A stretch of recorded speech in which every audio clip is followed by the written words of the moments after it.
السلام علیکم ورحمۃ اللہ وبرکاتہ۔ الحمد للہ وکفا وسلام علی عبادہ الذین اصطفى۔ اما بعد فاعوذ باللہ من الشیطان الرجیم۔ بسم اللہ الرحمن الرحیم۔ الف لام میم۔ اللہ لا الہ الا هو الحی القیوم۔ نزل عليك الكتاب بالحق مصدقا لما بين يديه وأنزل التوراة والإنجيل۔ صدق الله العظيم۔ میرے معزز دینی بھائیوں، عزیزوں، دوستوں اور بزرگوں، رمضان المبارک سے پہلے جو جمعہ تھا جس میں ہم نے ہماری تفسیر کے سلسلے کو روکتے ہوئے ایک بات آپ کے سامنے رکھی تھی کہ ہمارا 3 پارے تفسیر میں مکمل ہوئے تھے۔ میں گزشتہ رمضان کے بعد تیسرے پارے کے درمیان سے سورہ آل عمران ہم نے شروع کیا تھا جو اختتام کو پہنچا تھا۔ اب چوتھا پارہ ہمیں شروع کرنا ہے، لیکن پیچھے کی آیتوں کا جو ربط ہے، جو تعلق ہے، اس کا ہمارے ذہن میں ہونا ضروری ہے۔ اس لیے گزرے ہوئے سال میں رمضان سے پہلے جو تفسیر ہوئی تھی اس کا میں مختصر خلاصہ عرض کرتا ہوں تفصیلی، کیونکہ سورہ آل عمران اس میں پوری 200 آیتیں ہیں۔ سورہ آل عمران میں پوری 200 آیتیں ہیں اور 90 پر 1 آیتوں کی تفسیر ہماری مکمل ہوئی ہے۔ باقی چوتھے پارے میں اس کی باقیہ تفسیر ہے، پونے پارے تک وہ پارہ چلتا ہے، وہ سورہ چلتا ہے۔ تو انشاءاللہ اگلی جمعہ ہم چوتھے پارے سے تفسیر شروع کریں گے۔ جو 90 پر 1 آیتیں ہم نے گزشتہ تفسیر سنی ہے اس کا مختصر خلاصہ آپ کے سامنے رکھنا ہے۔ جیسے ہی خلاصہ آپ کے سامنے آئے گا وہ ساری چیزیں جو آپ نے تفسیر میں سنی تھی آپ کے علم میں آ جائے گی، تو علم بھی تازہ ہو جائے گا۔ اس میں یہ جو سورت ہے سورہ آل عمران، اس کے شان نزول میں یہ سورت اللہ نے کیوں نازل فرمائی اس کے بارے میں نے ایک بات بتائی تھی کہ عیسائیوں کا ایک قافلہ نجران سے رسول اللہ صلی اللہ علیہ وسلم کے پاس آیا تھا۔ حضرت مفسرین میں اختلاف ہے، بعض نے کہا 60 تھے، بعض نے کہا 70 تھے۔ بہرحال 60 افراد عیسائی اور عیسائیوں کے بڑے بڑے عالم اور ان کے بڑے بڑے لوگ رسول اللہ صلی اللہ علیہ وسلم سے بحث کرنے کے لیے آئے حضرت عیسیٰ علیہ السلام کے بارے میں۔ انہوں نے رسول اللہ صلی اللہ علیہ وسلم سے آ کے بات کی، کئی سوال کیے۔ اللہ کے رسول صلی اللہ علیہ وسلم نے ان کو اللہ کی طرف سے آنے والی آیتوں سے رسول اللہ نے جواب دیا۔ اس میں 3 طرح کے لوگ تھے جو عیسائی آئے تھے۔ حضرت عیسیٰ علیہ السلام کے بارے میں 3 طرح کے عقیدے رکھتے تھے۔ سب سے پہلے بعض لوگ عیسائیوں میں ایسے تھے جن کا عقیدہ یہ تھا کہ حضرت عیسیٰ علیہ السلام ہی اللہ ہے۔ ان کا یہ عقیدہ تھا کہ حضرت عیسیٰ علیہ السلام ہی اللہ ہے۔ اللہ نے ان آیتوں میں جو گزری ہوئی سورت کا حصہ ہے اس میں اللہ نے فرمایا اللہ تو صرف اللہ ہے، اللہ کے علاوہ کوئی اللہ نہیں ہو سکتا۔ حضرت عیسیٰ علیہ السلام یہ اللہ کے بندے اور رسول ہیں، وہ اللہ نہیں ہو سکتے۔ بعض عیسائی ایسے تھے جن کے ذہن میں یہ عقیدہ بیٹھ گیا تھا کہ حضرت عیسیٰ علیہ السلام بھی ایک اللہ ہے۔ 3 خدا مانتے تھے، ایک حضرت عیسیٰ علیہ السلام، ایک ان کے والدہ اور ایک اللہ، 3 خدا کے قائل تھے۔ تو ان کا یہ ماننا تھا، ان کا یہ عقیدہ تھا کہ حضرت عیسیٰ علیہ السلام بھی اللہ ہیں۔ اللہ نے وہ بھی واضح کر دیا کہ 3 خدا نہیں ہے، صرف ایک خدا ہے، حضرت عیسیٰ علیہ السلام اللہ نہیں ہو سکتے۔ بعض عیسائی ایسے تھے جن کا یہ عقیدہ تھا کہ حضرت عیسیٰ علیہ السلام اللہ تو نہیں ہے لیکن اللہ کے بیٹے ہیں. اللہ نے اسے بھی واضح فرمایا کہ اللہ کا کوئی بیٹا نہیں ہے. حضرت عیسیٰ علیہ السلام ایک نبی اور رسول ہیں، اللہ کے بندے ہیں، اللہ کے حکم سے پیدا ہوئے ہیں.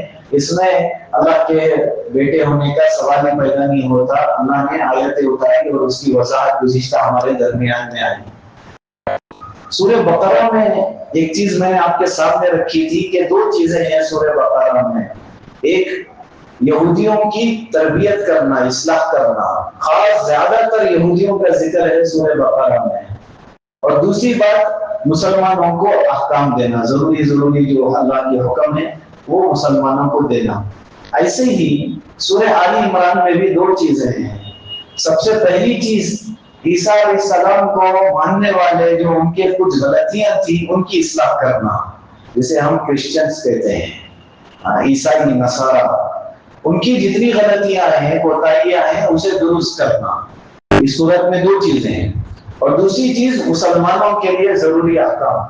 اسی لیے حضرات مفسرین نے لکھا ہے کہ سورہ آل عمران کا شروع حصہ تقریباً 80 پر 3 آیتوں تک مسلسل تسلسل کے ساتھ اللہ پاک نے عیسائیوں کے بارے میں ہی بتایا کہ ان کی کیا غلطیاں ہیں اور صحیح کیا ہے. یہ چیزیں اللہ تعالیٰ نے بتایا. اور باقی کچھ آیتوں میں یہودیوں کا بھی ذکر آیا جو اس وقت میں رسول اللہ صلی اللہ علیہ وسلم کے پاس آ کر بیٹھ کر نصارہ کے ساتھ، عیسائیوں کے ساتھ اللہ کے رسول سے کچھ سوال کرتے تھے. ان کا بھی تذکرہ ہے. باقی جو آخری کی 101 آیتیں ہیں جن کے بارے میں حضرت مفسرین نے لکھا ہے کہ پوری 101 آیتوں میں مسلمانوں کی تربیت اور ان کو ضروری چیزیں بتائی گئی ہیں، جس میں درمیان میں جنگ بدر کا مختصر تذکرہ آئے گا اور جنگ احد کی تفصیلی ذکر واقعہ اس میں درمیان میں آئے گا. وہ اسی پارے میں ہے، چوتھے پارے میں، 4ویں پارے میں. انشاءاللہ باقی وہ آیتیں جو ہم شروع کرنے والے ہیں اس میں اس کا تذکرہ آئے گا. تو حضرت عیسیٰ علیہ السلام کے بارے میں جو انہوں نے عقیدہ رکھا تھا، سب سے پہلے ان تینوں عقیدوں کو اللہ تعالیٰ نے اس سورت کے شروع آیتوں میں اللہ نے تردید فرمائی. دوسری چیز جو اس سورت میں جو اب تک ہوا ہے، اس میں جس کا ذکر ہے وہ ہے کہ اللہ تعالیٰ نے یہودیوں کی اور عیسائیوں کی ایک بری بات بتائی کہ وہ نیک لوگوں کو قتل کرتے تھے. تذکرہ آیا کہ کتنے نبیوں کو انہوں نے قتل کیا ہے. میں نے تفسیر کے درمیان میں ساری باتیں بتائی. جس نبی کو سمجھ میں نہیں آتے، ان کی بات سمجھ میں نہیں آتی تو سازش کر کے ان کو قتل کر دیتے تھے. یہ ان کی عادت بن گئی تھی. اللہ تعالیٰ نے ان کی یہ صفت بیان کر کے فرمایا، ایمان والوں کو ایک چیز حکم دیا کہ کبھی بھی ان سے دوستی مت کرنا. اسی صورت کا ایک حصہ ہے جس میں اللہ نے یہ بتایا کہ تم یہود اور نصارہ سے دوستی مت کرو. اس چیز کا ہمیں حکم دیا گیا. اس کے علاوہ جو تفسیر ہماری گزری ہے اس میں ذکر آیا کہ حضرت مریم علیہ السلام کی والدہ کا انہوں نے منت مانی تھی اللہ سے کہ اللہ بیٹا ہوگا تو بیت المقدس کو دے دیتی ہوں. لیکن بیٹی پیدا ہو گئی حضرت مریم علیہ السلام، تو وہ کہنے لگی اللہ اب تو بیٹی ہو گئی، کرے کیا؟ اللہ نے ان کو فرمایا وَلَيْسَ الذَّكَرُ كَالْأُنثَىٰ، جس بیٹی کی تم امید کر رہے ہو وہ اس بیٹی کی طرح نہیں ہو سکتا. اللہ نے حضرت مریم علیہ السلام کو الگ ہی مقام دیا. پھر اللہ تعالیٰ نے درمیان میں حضرت زکریا علیہ السلام کا ذکر لایا. حضرت زکریا علیہ السلام ایک دن حضرت مریم کے پاس آئے تو دیکھا بے موسم کے پھل کھا رہی تھی. تو پوچھا کہاں سے آئے تمہارے پاس؟ انہوں نے کہا اللہ کے پاس. تو حضرت زکریا علیہ السلام نے اللہ سے دعا مانگی. انہوں نے کہا کہ اللہ مریم کو بے موسم کے پھل مل سکتا ہے تو مجھے اس بڑھاپے میں بھی اولاد مل سکتی ہے. اللہ میری اولاد نہیں ہے، مجھے اولاد نصیب فرما. اللہ سے دعا مانگی. اسی لیے علماء نے یہاں ایک بات لکھی ہے کہ جب کبھی بھی کسی ولی سے کوئی کرامت دیکھے، ہم دیکھ رہے ہیں کہ کوئی اللہ کے ولی ہیں اور ان سے کوئی کرامت صادر ہو رہی ہے، تو اس وقت میں ہم اس ولی سے نہیں، اس ولی کی اللہ سے دعا مانگیں. مانگنا اللہ ہی سے ہے. حضرت زکریا علیہ السلام نے جب حضرت مریم کو دیکھا کہ بے موسم کا پھل کھا رہی ہے تو انہوں نے حضرت مریم سے نہیں کہا کہ میری اولاد کے لیے کچھ کرو، بلکہ انہوں نے اللہ سے مانگا اللہ مریم کو بے موسم کا پھل ملا ہے، اس عمر میں مجھے اولاد ملے گی، میری بیوی پانچ ہے پھر بھی آپ اولاد دے سکتے ہیں. اللہ نے دیا. اللہ نے ان کو خوشخبری سنائی کہ آپ کو بیٹا ہوگا، وہ لوگ یحییٰ ہوں گے. یہ درمیان میں اس کی وضاحت ساری گزر گئی ہے. اس کے علاوہ جو ایک اور بات جو اس صورت میں جو ہم نے خلاصے کے طور پہ آپ کے سامنے رکھی ہے وہ یہ ہے کہ حضرت عیسیٰ علیہ السلام کی ولادت کا کہ حضرت عیسیٰ علیہ السلام کیسے پیدا ہوئے.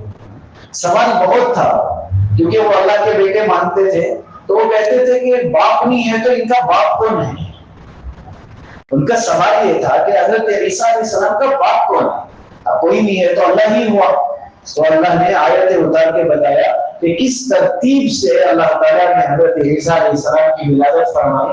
حضرت مریم اس وقت میں کہاں تھی اور کیسے ان کو حمل ان کے بطن میں آیا. اللہ نے فرشتے کو بھیجا تھا اور ایک پھونک سے ان کے بطن میں روح آئی تھی. وہ حضرت عیسیٰ علیہ السلام پیدا ہوئے وہ لفظ کن سے اللہ کے حکم سے. اور جواب میں اللہ نے یہ بھی فرمایا تھا کہ اس سے پہلے حضرت آدم کو بغیر ماں اور باپ کے اللہ نے پیدا کر دیا ہے. یہاں تو پھر بھی ماں ہے تو یہ اللہ کے لیے مشکل نہیں ہے. اللہ نے یہ بات بتائی تھی. تو یہ تذکرے گزشتہ ہمارے سامنے آئے تھے. اس کے علاوہ یہودیوں کا ایک عقیدہ تھا. یہودی یہ کہتے تھے کہ ہم نے عیسیٰ علیہ السلام کو پھانسی دی ہے. ہمارے ہاتھ سے ہم نے عیسیٰ علیہ السلام کو پھانسی دی اور وہ دنیا سے چلے گئے. ان کا یہ ماننا تھا. لیکن اللہ پاک نے اس کا بھی جواب دیا ان آیتوں میں. اللہ نے فرمایا عیسیٰ علیہ السلام کو ہم نے آسمانوں پہ اٹھا لیا ہے. ہم نے آسمانوں پر حضرت عیسیٰ علیہ السلام کو اٹھا لیا ہے. پھر دوبارہ ہم ان کو دنیا میں بھیجیں گے. اللہ نے یہ بات بتائی. اب یہ کس شکل میں آئیں گے، کیسی ترتیب ہوگی، کیا ترتیب ہوگی ان کو دنیا میں آنے کی، تو اللہ پاک نے رسول اللہ صلی اللہ علیہ وسلم کے ذریعے سے وہ بات واضح فرمائی. تقریباً 100 روایتیں ملتی ہیں جس میں رسول اللہ صلی اللہ علیہ وسلم نے حضرت عیسیٰ علیہ السلام جب آئیں گے تو امت کا حال کیا ہوگا، آئیں گے تو کہاں آئیں گے اور کس وقت میں آئیں گے اور آنے کے بعد وہ کیا کریں گے اور وہ لڑتے لڑتے جہاد کرتے کرتے کہاں تک پہنچیں گے اور ان کا آخری میں ان کی تدفین کہاں ہوگی. یہاں تک ساری چیزیں رسول اللہ صلی اللہ علیہ وسلم نے پہلے ہی بتا دی ہیں. آج کل یہ فتنہ بہت زوروں پر ہے. کچھ لوگ اپنے آپ کو حضرت عیسیٰ علیہ السلام بول رہے ہیں. ان کا یہ ماننا ہے. ان کو بہت سارے لوگ ماننے بھی لگے ہیں. اللہ انہیں ہدایت نصیب فرمائے. کیونکہ حقیقت یہی ہے. اس تفسیر کے درس سے ہمیں یہ بھی پیدا ہوگا کہ صحیح عقیدہ ہمارے عقیدے کی حفاظت ہو جاتی ہے. آج ہی میں نے ایک چیز پڑھی. رسول اللہ صلی اللہ علیہ وسلم نے فرمایا کہ قیامت کے قریب ایک زمانہ آئے گا کہ ایک ایمان والا صبح میں ایمان والا رہے گا، رات ہوتے ہوتے کافر ہو جائے گا. اور اللہ کے رسول نے یہ بھی فرمایا کہ ایک ایمان والا رات میں ایمان والا رہے گا لیکن صبح ہوتے ہوتے وہ کافر ہو جائے گا. بات سمجھنے سے باہر تھی. حدیث اللہ کے رسول کی تھی، جھوٹ ہو ہی نہیں سکتا. اللہ کے رسول کی بات نعوذ باللہ، کبھی جھوٹ کے بارے میں ہم سوچ بھی نہیں سکتے کہ اللہ کے رسول ایسے بولیں گے، لیکن بات رسول اللہ کی تھی، حقیقت ہے. تو آج کے زمانے میں وہ چیز سمجھ میں آ رہی ہے. ایک انسان اپنے گھر میں جا رہا ہے، مسلمان ہے. ایک انسان اپنے کمرے میں جا رہا ہے، مسلمان ہے. ایک انسان اپنے بستر پہ سو رہا ہے، مسلمان ہے. لیکن نبی بولتے ہیں کہ زمانہ ایسا آئے گا کہ وہ اسی جگہ پہ صبح ہوتے ہوتے کافر ہو جائے گا. کیسے ہوگا؟ آج کے زمانے میں وہ بات سمجھ میں آتی ہے کہ ایک مسلمان اپنے بستر پہ ایمان کی حالت میں گیا، اپنے ہاتھ میں موبائل نکالا اور ایسی چیزیں سنا اور اس نے رسول اللہ صلی اللہ علیہ وسلم کے بارے میں، اپنے بارے میں عقیدہ اس نے خراب کر لیا. کسی اور کو اس نے نبی مانا، عیسیٰ علیہ السلام مانا، مہدی علیہ السلام کہنا شروع کر دیا.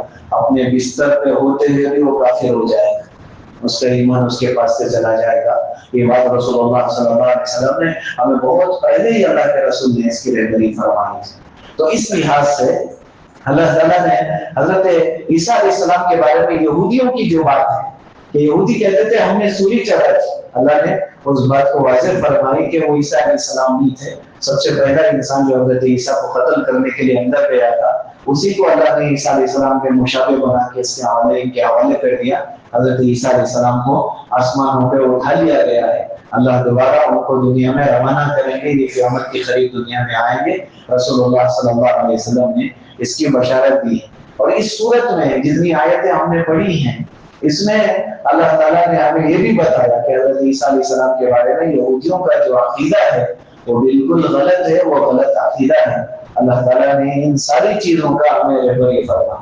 اور بھی بہت ساری چیزیں ہیں کہ نبیوں سے اور ان کی قوموں سے اس بات کا عہد بھی لیا گیا تھا کہ آخری نبی آئیں گے تو تمہیں ماننا ہوگا.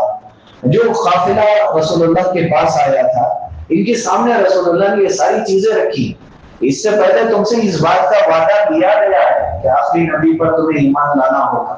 وہ اللہ کے رسول کو پہچان چکے تھے، جان چکے تھے رسول اللہ صلی اللہ علیہ وسلم صحیح ہے، حق ہے.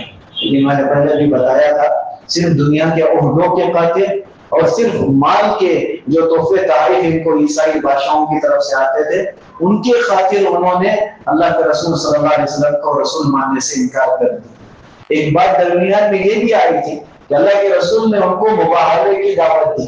مباہلہ کیا ہے میں نے وضاحت سے بتائی تھی، مختصر عرض کرتا ہوں. رسول اللہ نے ان سے فرمایا کہ اب بات تم دلائل سے نہیں سمجھ رہے ہو تو بات الگ طریقے سے طے کریں گے. تمہارے سارے آبا و اجداد، تمہارے بچوں کو سب کو جمع کر لو، ہم بھی ہمارے بیوی بچوں کو جمع کر لیں گے، اللہ سے دعا کریں گے جو ہم میں سے جھوٹا ہے اللہ کی لعنت اس کو اترے. عیسائی اس وقت میں ان کے بڑے بڑے علماء ان کے پاس موجود ہیں. اللہ کے رسول نے سیدھے ان کو دعوت دی کہ تم بھی جمع ہو جاؤ، ہم بھی جمع ہو جائیں، ہم دعا کریں گے، آپ بھی دعا کریں اللہ سے، ہم میں سے جو غلط ہے وہ ہمیشہ کے لیے ہلاک اور برباد ہو جائے. اس وقت میں عیسائی جمع ہو گئے. ان کے جو بڑے علماء تھے انہوں نے کہا اس بات کو ہرگز مت ماننا، کیونکہ اس نبی کی بددعا لگے گی تو ہماری نسل قیامت تک نہیں چل سکے گی، ہمیشہ کے لیے ہلاک ہو جائیں گے. مفسرین نے لکھا اس دن اگر عیسائی مان لیتے کہ چلو ٹھیک ہے اور اللہ کے رسول ان کی بددعا کے لیے ہاتھ اٹھاتے تو پھر وہاں سے عیسائیوں کا سلسلہ قیامت تک کے لیے بند کر دیا جاتا، قیامت تک کوئی نبی ان کا کوئی سلسلہ عیسائیوں کا نہیں چلتا. یہ بات بھی درمیان میں آئی جسے ہم نے سنا، جس کے بارے میں یہ بتایا. آخر میں آ کے آخری جو آیتیں گزری اس میں صاف یہ بات بتائی گئی کہ توبہ کرنے کا وقت تمہارے پاس ابھی بھی ہے، تم توبہ کر لو. جو مرتد ہو گئے تھے، ایمان سے پھر گئے تھے، ان کو یہ بات رکھی گئی کہ ابھی کوئی بات نہیں ہے، اگر تم توبہ کر لیتے ہو تو پھر اللہ تمہیں معاف کر دے گا. آخر میں اس پارے کی آخری آیتوں میں یہی بات آئی. لیکن اگر تم نے توبہ نہیں کی، کفر پر اڑے رہے اور تمہاری موت اسی حالت میں آ رہی ہے، پھر اللہ نے فرمایا کہ اللہ تمہاری توبہ کو قبول نہیں کرے گا. اگرچہ کہ اس کے بدلے میں تم جتنا زمین بھر کے بھی سونا دے دو. یہ بات بڑی وضاحت سے آخر میں آئی تھی کہ کافر سے یہ خواہش کریں گے کہ اللہ دنیا بھر کا سونا ہمارے پاس ہوگا وہ بھی ہم تیرے راستے میں لگا دیں گے، ہم خرچ کر دیں گے، ہمیں واپس دنیا میں بھیج دیں، ہم ایمان لانا چاہتے ہیں. تو ان کو مہلت نہیں دی جائے گی، ان کی یہ خواہش بیکار ہوگی، ان کو اس چیز کی مہلت نہیں دی جائے گی. کیونکہ الگ الگ خواہشات لکھے ہیں آخرت میں، لوگوں سے جب پوچھے جائیں گے تو ان کے الگ الگ خواہشات کتابوں میں لکھے ہیں. جیسے شہید ہے، اس سے جب بلا کے پوچھا جائے گا کہ کوئی خواہش ادھوری ہے تمہاری جسے تم دنیا میں پورا کرنا چاہتے ہو، تو وہ کہیں گے کہ اللہ ہماری خواہش ہے کہ ہم دنیا میں جائیں پھر ہمیں شہادت کی موت نصیب ہو. اس موت میں اتنی لذت ہوگی کہ ان کی خواہش یہ ہوگی کہ بس دنیا میں دوبارہ اللہ زندگی دے اور اللہ کے راستے میں جا کے لڑے اور پھر ہماری موت ہو. کیونکہ علماء نے لکھا ہے کہ اسے موت کے وقت میں شہید کو بظاہر ہمیں یہ لگ رہا ہے کہ یہ مر کے جا رہا ہے، لیکن اس موت سے اس کی ایک نئی زندگی کا آغاز ہے. اللہ نے فرمایا کہ جو اللہ کے راستے میں مرتے ہیں ان کو مردہ مت کہو، وہ زندہ ہیں. اللہ نے فرمایا بل احیاء، وہ زندہ ہیں، ان کی زندگی کا تمہیں احساس نہیں ہے، وہ زندہ ہیں، اللہ انہیں روزی دے رہے ہیں، تمہیں اس کا نہیں پتا. اسی لیے علماء نے فرمایا کہ جب کوئی شہید مرتا ہے اس کا ایک قطرہ زمین پر گرنے سے پہلے اللہ اس کی مغفرت کر دیتے. اور جب کوئی شہید مرتا ہے جیسے ہی اس کی روح جا رہی ہے اسی وقت سے وہ اللہ کا دیدار کرنا شروع کر دیتا ہے. جنتی جنت میں جانے کے بعد بھی اسے دیدار کے لیے کافی وقت لگے گا، لیکن شہادت کی موت ایسی موت ہے کہ موت کے ساتھ ہی اسے اللہ کا دیدار ہونا شروع ہو جائے گا. اس لیے شہید تمنا کرے گا کہ اللہ دنیا میں جا کر دوبارہ میری یہ خواہش ہے کہ میں دوبارہ شہادت کی موت پاؤں. ایسے ہی کافر سے پوچھا جائے گا کوئی خواہش ہے تیری، وہ کہے گا کہ اللہ دوبارہ زندگی ملے گی تو ایمان لے کر آ جاؤں گا. اب میں تیرا انکار کر ہی نہیں سکتا، لیکن یہ بات مہلت نہیں دی جائے گی، اسے مہلت نہیں دی جائے گی، کیونکہ اب پہلے بغیر دیکھے کہ ایمان لانا تھا، اب سارا کچھ دیکھ لیا ہے، اب ایمان لانے میں کوئی کمال نہیں ہے، اب ایمان لانے میں کوئی کمال نہیں. اس لیے میرے بھائیوں دنیا میں میرا اور آپ کا ایک امتحان یہ بھی ہے کہ ہم بنا دیکھے کہ ہر چیز کو مانگ رہے ہیں. اللہ کو مانے ہیں ہم نے بنا دیکھے کہ اللہ کی قدرتوں میں ہم غور کر سکتے ہیں، لیکن اللہ پر غور کرنے کی ہمیں اجازت نہیں دی شریعت۔ اللہ کیسے ہیں، اللہ کا ہاتھ کیسا ہے، شریعت نے اجازت نہیں دی، کہا نہیں، یہ ہماری سوچ سے باہر کی چیز ہے، ہمارے تصور میں آنے والی چیز نہیں ہے، اسی پر انعام ہے، اسی کو ایمان کہتے ہیں جو بغیر دیکھے کہ ہم مان رہے ہیں۔ اسی لیے ایک مرتبہ رسول اللہ صلی اللہ علیہ وسلم کے بارے میں لکھا ہے کہ اللہ کے رسول صلی اللہ علیہ وسلم باہر گئے تو ایک ساتھی کو دیکھا کہ ان کے ہاتھ میں بہترین اونٹ یا گھوڑا ہے۔ اللہ کے رسول نے فرمایا یہ بیچو گے؟ انہوں نے کہا ہاں بیچنا ہے۔ اللہ کے رسول نے فرمایا مجھے بیچ دو، لیکن اس کی قیمت میرے ساتھ چلو، میں مدینے میں دیتا ہوں۔ انہوں نے کہا ٹھیک ہے۔ اب وہ سواری لے کے آ رہا تھا، رسول اللہ آگے جا رہے تھے، ایک صحابی کو پتہ نہیں، انہوں نے دیکھا تو ان کو بھی پسند آ گیا وہ سواری، انہوں نے جا کے کہا یہ سواری مجھے بیچو گے اور قیمت زیادہ بولو۔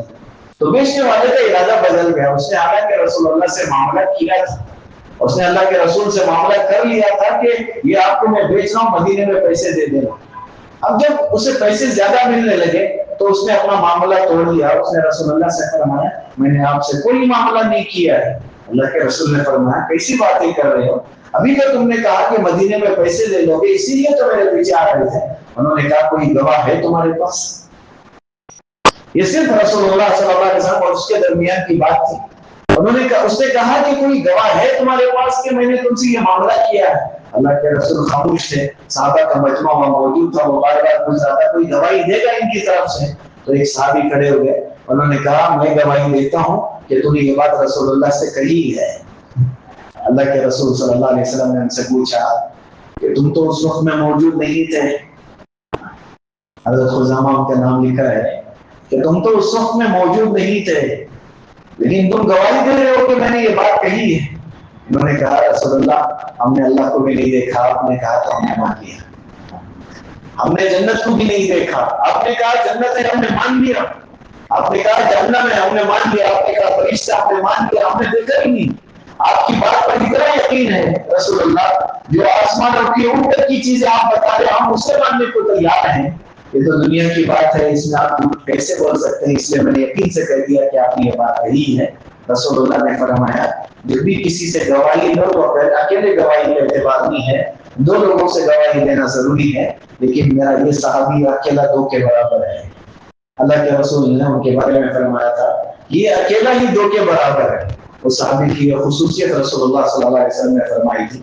تو بنا دیکھے کہ ایمان لانا یہ ہمارے ایمان کے لیے بہت ضروری ہے، ہمارا عقیدہ ہے، ہم ہر چیز کو مانتے ہیں، جتنی چیزیں رسول اللہ نے بتائی ہمارا ہر چیز پر عقیدہ ہے، یقین ہے، اللہ کی بتائی ہوئی ہر بات پر ہمارا ایمان ہے، ہم نے دیکھا نہیں ہے ہمارا ایمان ہے، لیکن کافر کا قیامت کے دن سارا کچھ دیکھنے کے بعد جہنم آنکھوں کے سامنے ہے، ناکامی صاف نظر آ رہی ہے، اب وہ اللہ سے کہیں گے اللہ مہلت چاہیے، جا کے اپنی زندگی سدھار لیں گے، اللہ کہیں گے نہیں، بلکہ قرآن کے ایک حصے میں لکھا ہے کہ کچھ لوگ یہ کہیں گے جنہوں نے مال جمع کر کے رکھا ہے اور خرچ نہیں کر رہے، وہ اللہ سے یہ کہیں گے کہ اللہ ہمیں تھوڑی سی مہلت مل جائے، فَأَصَّدَّقَ وَأَكُن مِّنَ الصَّالِحِينَ، اللہ ہم پوری طرح سے خرچ کر کے نیک بن جائیں گے، لیکن اللہ کہیں گے وَلَن يُؤَخِّرَ اللَّهُ نَفْسًا إِذَا جَاءَ أَجَلُهَا، جب اس کی موت آ جاتی ہے تو پھر اسے مہلت نہیں دی جاتی۔ یہ سیدھی سیدھی بات ہے کہ موت کے قریب آنے پر پھر اسے مہلت نہیں دی جاتی،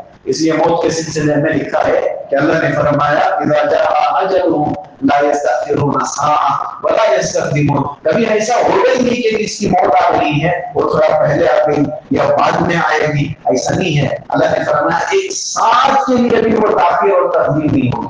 اب ساعت کیا ہے؟ ہمارے استاد نے بتایا تھا جب ہم درس میں بیٹھے تھے، انہوں نے چٹکی مار کے بتایا تھا کہ اسے ساعت کہتے ہیں، موت کے وقت میں اتنی بھی تاخیر نہیں کرے گا فرشتہ جو وقت ہے اس وقت میں موت آ جائے گی، اتنی جلدی بھی نہیں کرے گا فرشتہ جو وقت ہے اسی میں موت آئے گی، ایسا نہیں کہ اتنی جلدی آپ کے روڈ رہے نہیں، جو وقت ہے اسی میں انسان دنیا سے جائے گا۔ بہرحال یہ جو پارہ ہمارا تیسرا ختم ہوا جس میں سورہ آل عمران کا 90 پر ایک آیتیں ہوئی، جس کا مختصر خلاصہ میں نے آپ کے سامنے رکھنے کی کوشش کی کہ یہ مختصر سا خلاصہ ہے جس میں عیسائیوں کا ذکر آیا، ان کے عقیدوں کا ذکر آیا اور ان صحیح عقیدے کیا ہیں اس کا بھی ذکر آیا۔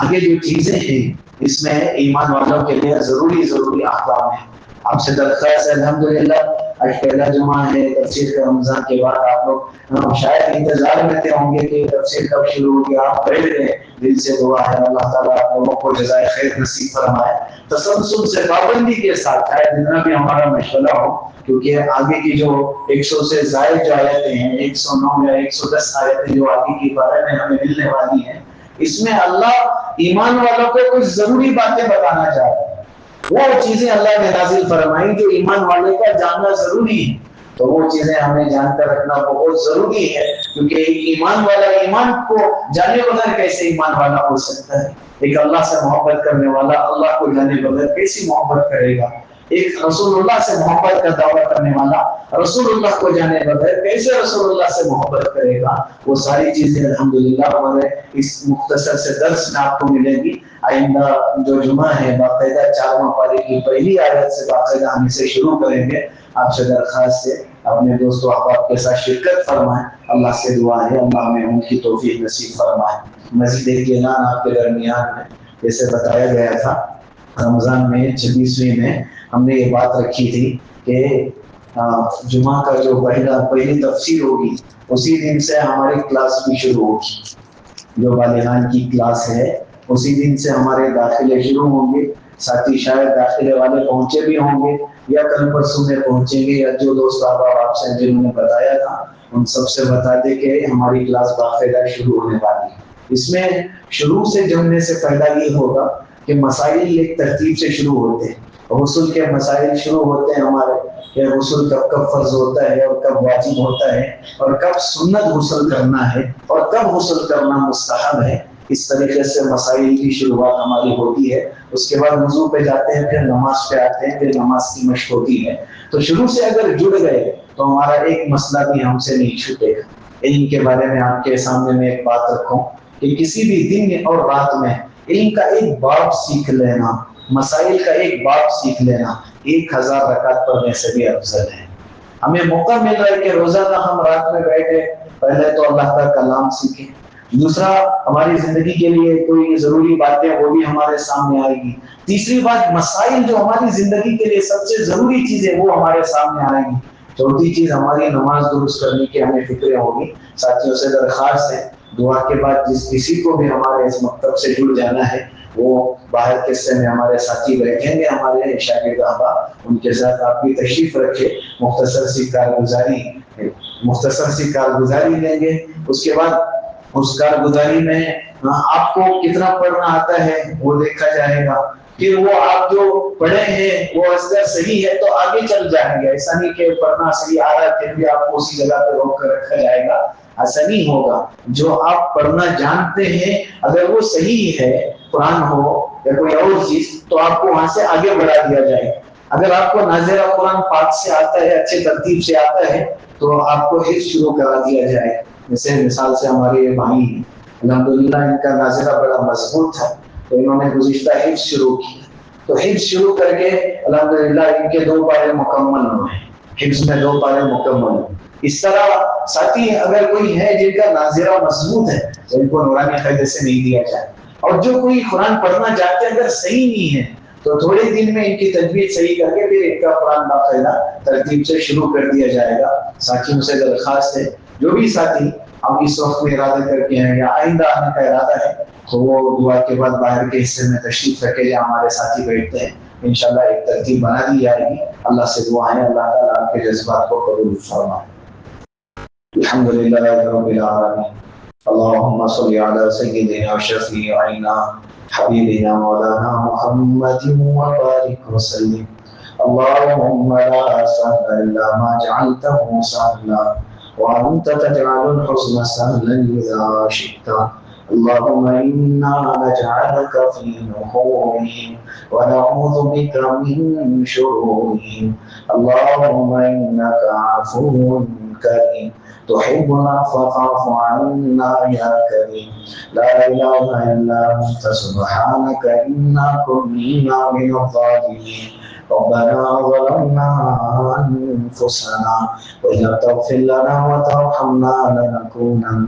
من الخاسرين اللہ ہم بہت بڑے گناہگار ہیں اللہ ہم خطا کار ہیں اللہ مجرم و سیاہ کار ہیں رمضان کے مہینے میں ہم نے اپنے آپ کو گناہوں سے روک رکھا تھا، جیسے ہی عید کا چاند نظر آیا ہم گناہ کرنے لگ گئے۔ اللہ ہمیں معاف فرما، اللہ ہمیں معاف فرما۔ اللہ رمضان کے مہینے میں جیسے پابند تھے غیر رمضان میں بھی اسی طرح پابند رہنے کی اللہ ہمیں توفیق نصیب فرما۔ اللہ رمضان کے آخر میں ہم نے بہت ساری چیزوں کا ارادہ کیا تھا اللہ، لیکن رمضان کے بعد ان ارادوں میں اللہ ہم سے سستی ہو رہی ہے۔ اللہ ہم نے نماز با جماعت کی پابندی کا اہتمام کرنے کا ہم نے ارادہ کیا تھا، لیکن رمضان کے بعد ہم سے سستی ہو رہی ہے۔ اللہ ہمیں معاف فرما۔ اللہ ایسے ہی جتنے نیک ارادوں کا ہم نے اللہ ارادے کیے ہیں ان پر عمل کی توفیق نصیب فرما۔ اللہ رمضان کے ختم ہوتے ہی شیطان اپنی پوری کوشش کر رہا ہے ہمیں دوبارہ برائی کی طرف لے جانے میں، اللہ شیطان کو ناکام فرما۔ اللہ ہمارے نفس کو درست فرما۔ اللہ نیک ارادے اور نیک عمل کی توفیق نصیب فرما۔ اللہ عمل سے مزین زندگی نصیب فرما۔ اللہ جو ہم نے خلاصے کے طور پر جتنی چیزیں سنی ہے اللہ، اس میں جو ہماری زندگی کی ضروریات والی چیزیں ہیں اللہ ان پر عمل کرنے کی توفیق نصیب فرما۔ اللہ بقیہ جو تفسیر آگے شروع ہو رہی ہیں اس میں ہماری مدد فرما۔ پابندی سے اللہ اس درس کو جاری رکھنے کی توفیق نصیب فرما۔ اللہ رکاوٹوں کو ختم فرما۔ اللہ جو ساتھی بیٹھے ہیں تڑپ سے آپ کے کلام کو سمجھنے کے لیے بیٹھے ہیں اللہ ان کے بیٹھنے کو قبول فرما۔ اللہ امت کے جتنے بھی افراد بیمار ہیں ہر ایک کو صحت نصیب فرما۔ جو قرض میں ڈوبے ہوئے ہیں قرض کی ادائیگی کی شکل صورت پیدا فرما۔ جو قیدوں میں بند ہیں رہائی کے فیصلے فرما۔ اللہ جتنے بے نکاح ہیں نکاحوں کے نظم فرما۔ جتنے بھی اولاد ہیں نیک صالح اولاد نصیب فرما۔ جو صاحب اولاد ہیں اپنے بچوں کی صحیح تربیت کرنے کی توفیق نصیب فرما۔ اولاد کو اپنے ماں باپ کی آنکھوں کی ٹھنڈک کرنے کی توفیق نصیب فرما۔ اللہ امت کے تمام مرحومین کی مغفرت فرما۔ اللہ ہماری ضرورتیں آپ ہم سے بہتر جانتے ہیں۔ اللہ ہماری دنیاوی اور اخروی ضرورتوں کو اپنے خزانے غیب سے پوری فرما۔ اپنی رضامندی ہمیں نصیب فرما۔ ہماری دعاؤں کو اپنے فضل سے محمد رسول اللہ صلی اللہ علیہ وسلم کے صدقے سے قبول فرما۔ جزا اللہ عنا محمد صلی اللہ علیہ وسلم۔ سبحان ربک رب العزة عما یصفون وسلام علی المرسلین والحمد للہ۔